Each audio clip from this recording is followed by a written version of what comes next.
Welcome to the very first Charlotte Asian Film Festival. My name is Divakar Shukla. I'm joined by the producer, and you're also the editor of this film that we're going to see tonight called Holy Unholy River. If you would introduce yourself and give me a quick 30-second background of yourself. Yeah, I'm a filmmaker based in Brooklyn. I've been doing this for almost 20 years now. I started off as an editor, but now I direct, produce, shoot, do the whole 9 yards. And I mainly work on feature-length documentaries. These are documentaries that are over 60 minutes long and take a long time to make, and that's kind of my skill.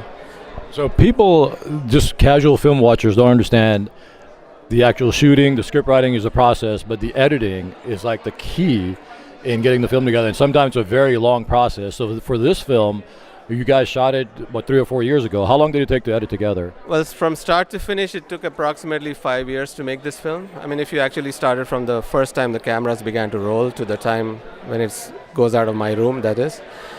Yeah, I mean, documentaries, unlike feature films, by feature I mean fiction films, literally come together on the editing table, because unlike a feature film, there's no script. So your script essentially has to be drawn from the footage that you have. So that takes a long time.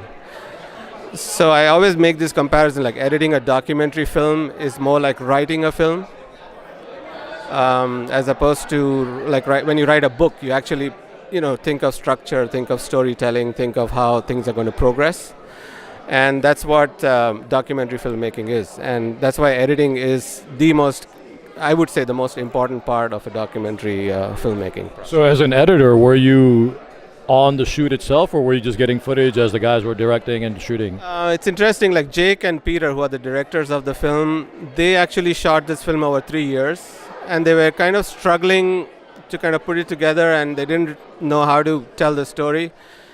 And I guess they came to me because I'm from India, and they thought I could bring something to the film, because it's a story set in India. And also I had a lot of experience working in the US on a lot of films that had nothing to do with India.